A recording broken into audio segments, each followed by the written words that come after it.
So here's a situation. We have a front pin. I've tried to get really quite aggressive and challenge that front pin, but I've come up a club short, and I'm about 10 yards off the front edge of the green. I don't have a lot of green to work with. So the shot I always choose here, really, no matter what, is the 60-degree lob wedge. I like to loft it onto the green, have it roll out just a couple feet. I feel like that gives me the best opportunity to make this shot. And the way I do that is mostly in setup.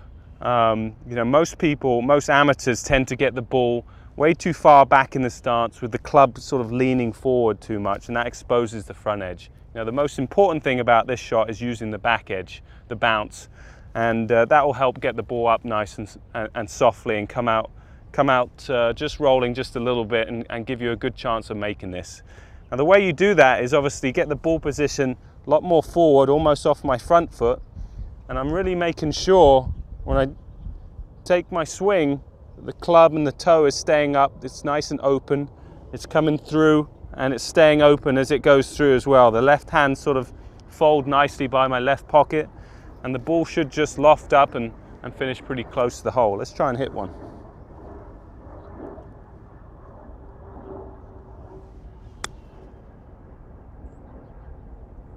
So there you go. That was a little bit hard, a little bit clumsy.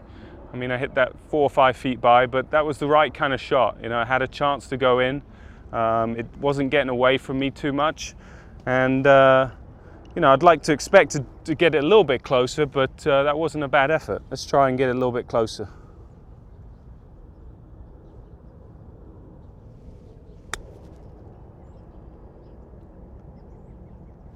So obviously that's a tap in. I'm going to get up and down. That's the goal. To always get up and down, not waste shots around the greens. That's where you can really lower your handicap and become one of the best players in the world. I try not to hit too many shots in a row. So, sometimes we use rings, 3-foot rings that, a 6-foot diameter, so it's 3 foot around the hole. And once I've got 5 shots into that ring, and I've given myself maybe some chances to make some of those, then I'll move on to the next shot.